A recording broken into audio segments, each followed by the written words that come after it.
Hello and welcome to the Green Bay Packers edition of The Grueling Truth, brought to you by Gridiron Mall, a new interactive app that lets you call what you think the offense or defense will do in a live NFL game and then see what others around the country pick as well. That's Gridiron Mall. Go to gridironmall.com.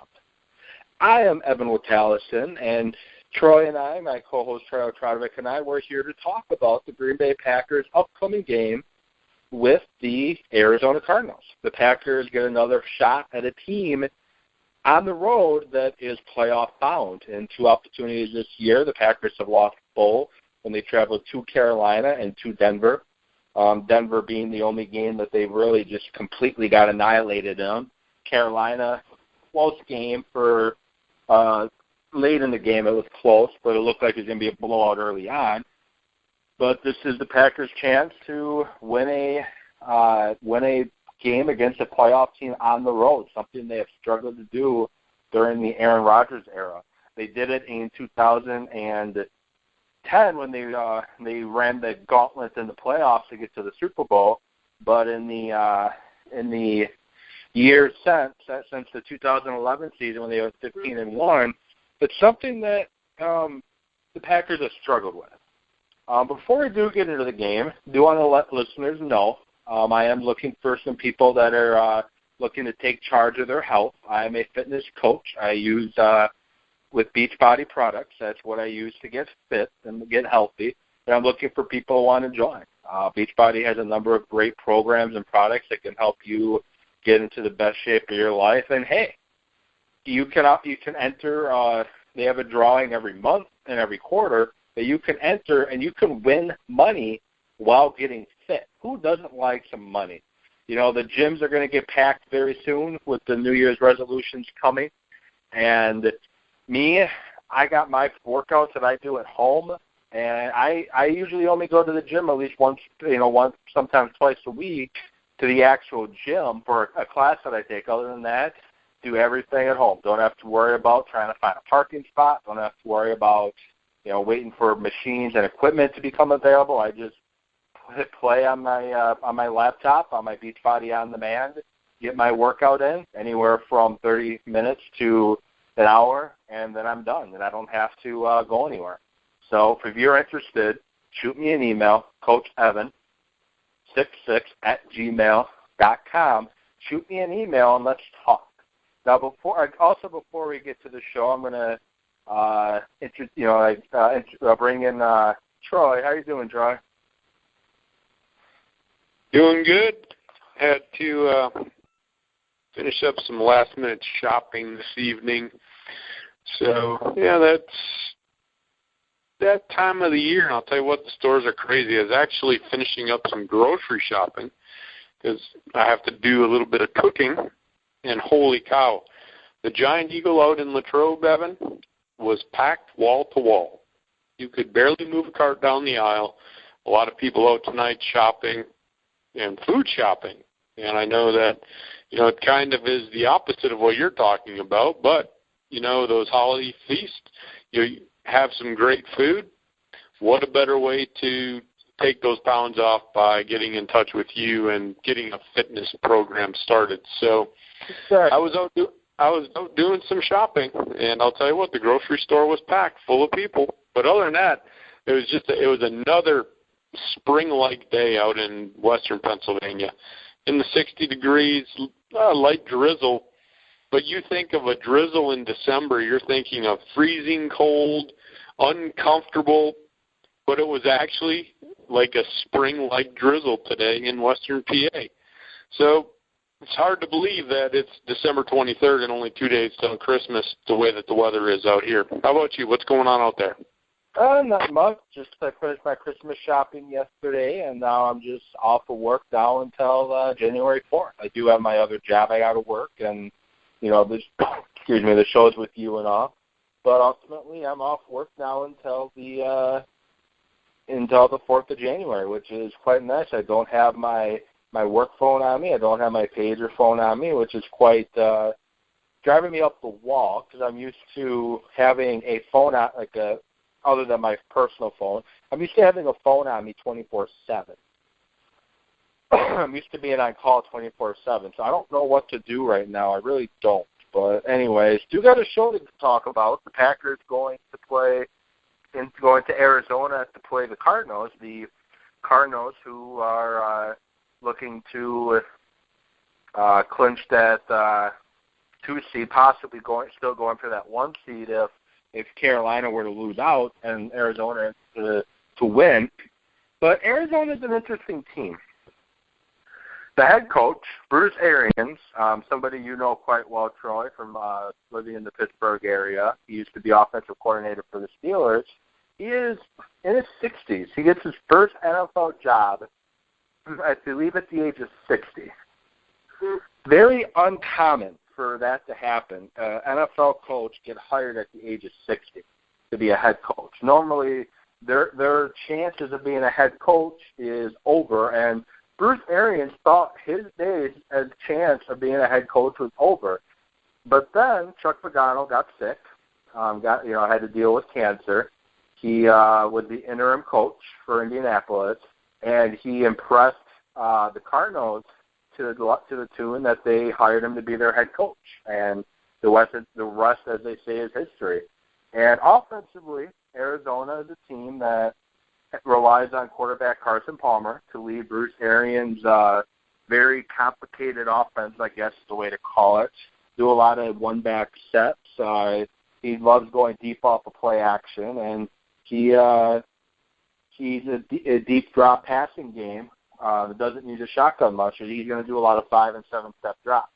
And the funny thing is with that is rarely do they go back to protection and they go 5- and 7-step drops. That's Arians having trust and faith that Carson Palmer is going to get the ball. Palmer is your old-school, traditional quarterback. He's not going to run around. He's going to stand tall in the pocket, step up, and throw, and he's very accurate on the deep ball. Very accurate. Carson Palmer has found a resurrection to his career. When he got hurt in Cincinnati against the Pittsburgh Steelers in the playoffs, most people thought he was never, ever going to be the same quarterback again, and it looked like he wouldn't be either. He had a forgettable season in Oakland, I believe, and now he's in Arizona, and if it wasn't for what Cam Newton's doing right now, he would probably be the league MVP. But I'm tipping my hat towards Cam Newton for league MVP. But receivers-wise, he's got Larry Fitzgerald. He's got Jerome Brown. He's got John Brown. He's got Michael Floyd. He's got tight ends and Darren Fellas, 6'7", 285, and Tony Nicholas, 6'6", 270. So 2 really big tight ends. The offense is going to be tough to stop. And at running back, the new starting running back is David Johnson, who is now the starter since Chris Johnson got hurt. But he's had 3 very good games in a row in 3 starts. He's rushed for 378 yards, 5.4 yards per carry average, and he's a big back, 6 foot, 224, and he's a guy that's going to run people over. He's a power guy, and he's got speed too. So the Packers defense is going to have their hands full, Troy. They are going to have their hands full, probably more than any game they played all year, and even Denver. Denver, that game, the defense just completely looked bad. This game, they got their hands more full than they did at Denver, just with how many weapons Arizona has. And if you want to slow down Arizona's offense, you've got to get a push up the middle with the nose tackle, with Clay Matthews rushing up the middle. You've got to get that pressure up the middle. They don't do a lot of max protection. Palmer likes stepping up in the pocket. He's not going to step to the right. He's not going to step to the left. He's going to climb the ladder in the pocket. You've got to clasp the pocket up the middle to not give him that spot to step up. That's how you got to really get in Carson Palmer's head. And this is going to be the ultimate test to Dom Capers. The defense has looked very good as of late, but Packer fans, we all know that the one thing Capers really struggles against is elite quarterbacks, and Carson Palmer is playing like an elite quarterback. He doesn't make a lot of mistakes. And like I said, he's got very accurate deep ball. Coverage outside is going to be key. Floyd can go up top. Both Browns can go up top. And Larry Fitzgerald has become a slot receiver, runs very good routes, and has very good hands. If Sam Shield doesn't play, it could be a very long day for the defense, especially if they don't get any pressure on Palmer and they don't get Palmer uncomfortable. That's going to be the ultimate thing, and they got to get Carson Palmer uncomfortable in that pocket. If they can get him uncomfortable, take away the run, which will then take away the play action, you kind of handcuff this offense a little bit. Can the defense do it? I think so, but it's going to be very tough. And the defense, they have to play a perfect game. The defense has to play a perfect game against Arizona because Carson Palmer will find holes in coverage and will beat this Packers secondary. I'm very nervous about this game against this Cardinal offense. So what are your thoughts, Troy? Yeah, I was just reviewing for our 11 o'clock Red Light Sports Ramble the defensive units, and I'm going to preface this by saying you think Cardinals, Packers, you think Carson Palmer, Aaron Rodgers, you think offense, you think a playoff wild card game a few years ago that was 51-45. Well, this is not going to be a 51-45 game. The defensive units are both very good, but there's glaring differences between Arizona defense and Green Bay defense. Green Bay's defense is a defense, Evan, that will give up yards at times. They'll let teams move the ball down the field. Sometimes they can't get off the field on third down in between the 20s. But we've talked about this a number of times. The thing the Packers defense has done well, and I should knock on wood right now, when it gets to crunch time in the red zone area of the field, the Packers defense stiffens up. They apply pressure to the quarterback, force the quarterback to make quick decisions, and keep teams out of the end zone. And that's one of the things that the Packers have done well all year. They're only ranked 17th in the NFL in total yards. But to me, that statistic is one of those where, okay, so be it. The statistic I like for the Green Bay Packers defense, and I was surprised when I looked at the actual stats. Everybody thinks that this Arizona defense, head and shoulders above Green Bay's. Green Bay actually allows less points. Green Bay only allows 18.9 points per game, Evan. And it's going to be key against the Cardinals that they keep them out of the end zone. The Cardinals are going to get their opportunities. The Packers defense has to limit the number of touchdowns, has to force field goal attempts. If they can continue to do that, they'll be in this game. But offensively, you look at the Cardinals, and a lot of people have written off Larry Fitzgerald and his new role and the way that this offense is clicking right now. Larry Fitzgerald is a guy that you have to worry about. He's a guy that could catch 10 balls. He gets 10 balls for 150 yards. He may not have the blazing speed that he had 8 years ago, but Larry Fitzgerald can be a game changer. And he's a guy, if Palmer and Fitzgerald are on the same page and they're rolling, Palmer's going to look to him, and he's going to get targeted because outside of Fitzgerald, it's kind of a receiver by committee in my mind. Palmer will go to who's open, but Fitzgerald is going to be that guy that he's going to look for.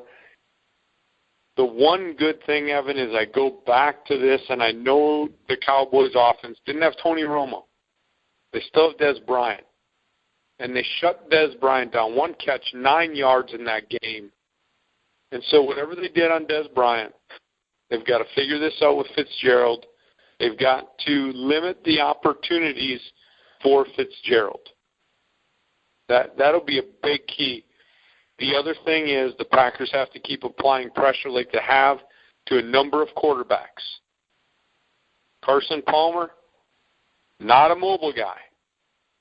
So they've got to figure out a way to get pressure and force Palmer to get rid of the ball sooner than later. Because any quarterback that has time in the pocket is going to be able to find his open receivers. Palmer's a veteran guy. It's not his first rodeo. But any quarterback, I don't care if you're a rookie, I don't care if you're a 10-year, 15-year veteran. If you're getting knocked to the ground and you're feeling the pressure, you can get what I call happy feet. Rodgers had it earlier in the season, Evan. His internal clock was ticking fast, and we saw there was times when he had time, but his internal clock was saying, I'm going to get hit. I got to get rid of the ball. That's what the Packers have to do to Carson Palmer. I don't care, again, and I've said this a number of times throughout the year. I could care less if they have 0 sacks at the end of the day. But if Carson Palmer's jersey is dirty, that will be the indicator. Because if you can get in his head and you can speed up that internal clock, that's what the defensive line has to do for the Green Bay Packers. So that, I think, is a big key. I mean, you have to watch out for the running game, though, too, Evan. I mean, it's not a prolific run game, but they do enough in the run game that they can keep a team off balance. So they can't just focus all their efforts on the passing game. They have to make sure that they can stop the run so that there's no threat of the run. But I really think the big key, like you said, they got to play a darn near perfect game on Sunday. And I think the way they do that is get pressure on Palmer and knock his butt to the ground and force the internal clock to tick a little bit faster. That's all I have.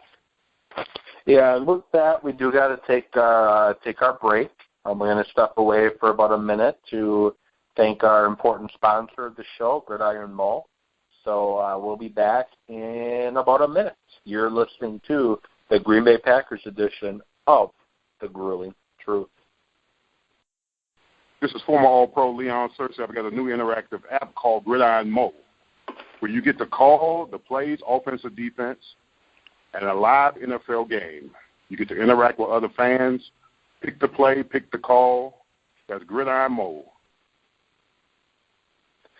Welcome back to the Green Bay Packers edition of The Grueling Truth, brought to you by Gridiron Mole, a new interactive app that lets you call what you think the offense or defense will do in a live NFL game and then see what others around the country pick as well. That's Gridiron Mole. Go to gridironmole.com. I am Evan Witallison, joined as always by Troy Trotovic, and we spent the first part of the show talking Packers defense versus Cardinals offense, and now it's time to flip to the other side of the ball. And it's time to talk Packers offense versus Cardinal defense. And this is an area where, Packers could have some issues as well. Packers have struggled offensively this year, very hot and cold at times. It looked like things were starting to fall back into place against Dallas. But then against the Raiders, the offense looked like it went back to the inconsistency that we had seen most of the year. So now they get Arizona, and defensively, the Cardinals on defense, they are ranked 6th in points, 7th in yards, 18th in passing yards allowed, and 4th against the run. Very strong team in almost all phases of the game. Defensively, they have sacked the quarterback 26 times, and they have a +10 turnover ratio. They run a 3-4 defense, a blitzing, attacking 3-4 defense. And one of the biggest reasons why they do blitz the majority of the time is they don't have a pass rusher. They can't get pressure on the quarterback without blitzing. So that is one key right there. That's the first key, stands out right there. The Cardinals cannot get pressure on the quarterback without blitzing. Couple that with the loss of safety, the Honey Badger. You cut that with his loss. He tore his ACL.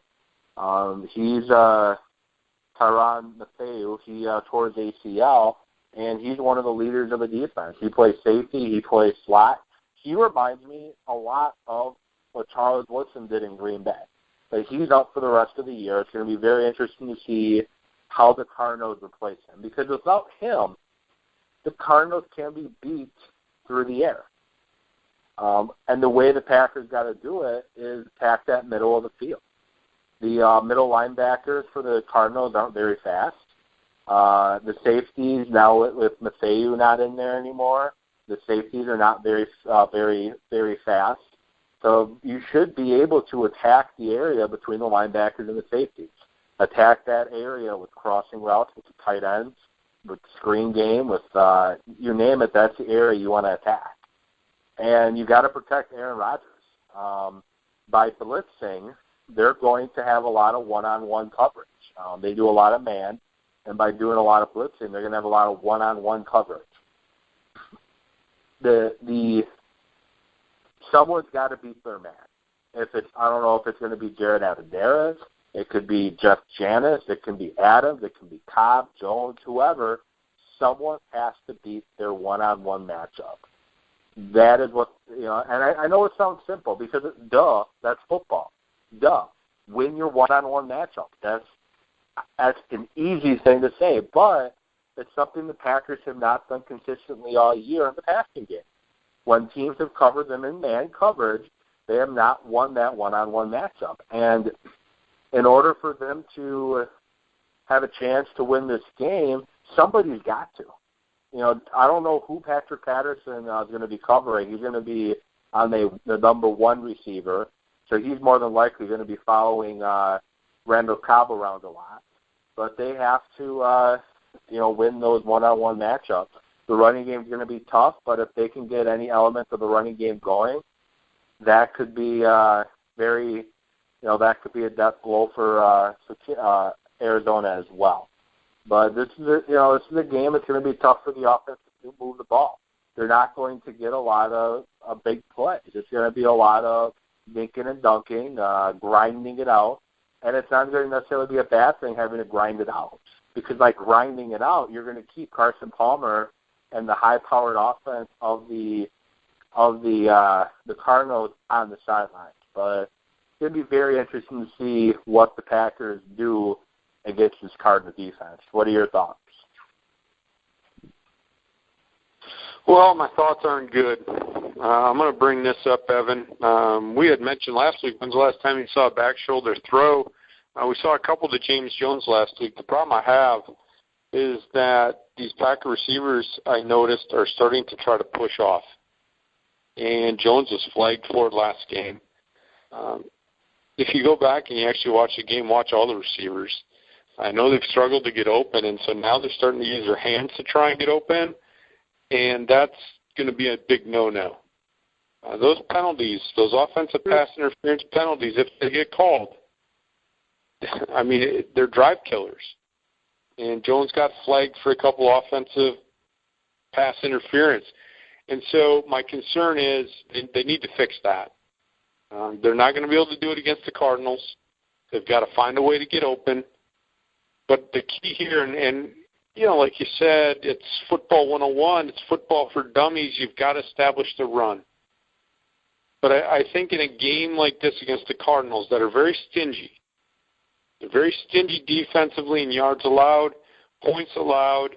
It's a solid defensive unit. But like you said, the one thing that they don't do well, and I don't want to say they don't do well because the sack stat, like we've mentioned, can be overrated and overused.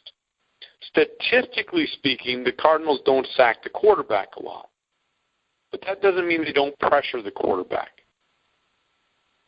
But I think in this game, Evan, this is one of those games where I usually say you got to stick with the run, you got to stick with the run, you got to stick with the run. I think this is a game where the Packers need to go up-tempo in the beginning of the game just to try and move the ball, let Rodgers take what Arizona will give them, and that's going to be the key in this game.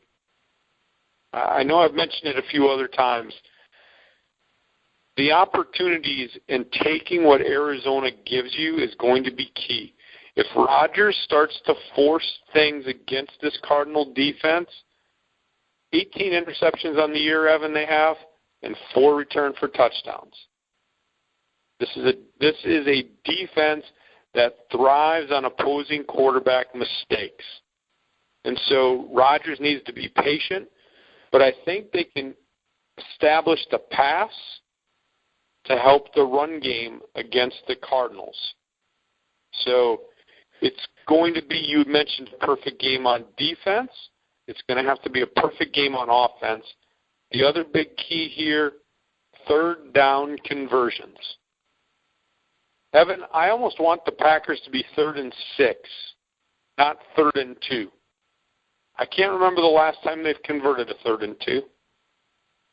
They ranked 24th in the league at 36% conversion rate on third downs, which is putrid. An offense like the Packers should not be only converting at 36%.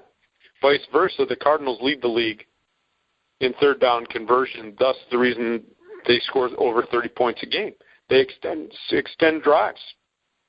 47% for the Cardinals. Nearly half the time they convert their third downs. The Packers have to figure out a way, Evan, to win down in distance, and they have to figure out how to move the chains on third down. That's what I have. What do you have? Anything else offensively you have? I don't really have anything else to add. Third down conversions, like you mentioned, I guess that'd be the one other comment I'll make. You're right. Third down conversions are going to be key, something they don't do well. And special teams can be key. Arizona's punter, not very good. The Packers do have some potential to get some yards potentially on special teams. And Micah Hyde had a couple good returns against the Raiders returning punts. So field position is ultimately going to be key, and that's going to be a big help if the field position can go in the Packers' favor.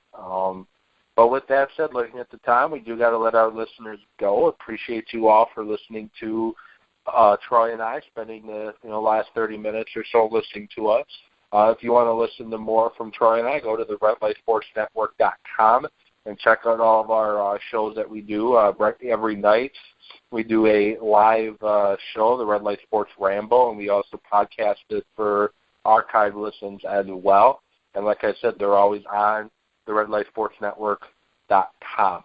So thank you for listening, and I wish everybody a Merry Christmas. And again, hoping when we do this show next time, we're talking another Packer victory. Until next time, this is Evan and Troy once again saying thank you for listening.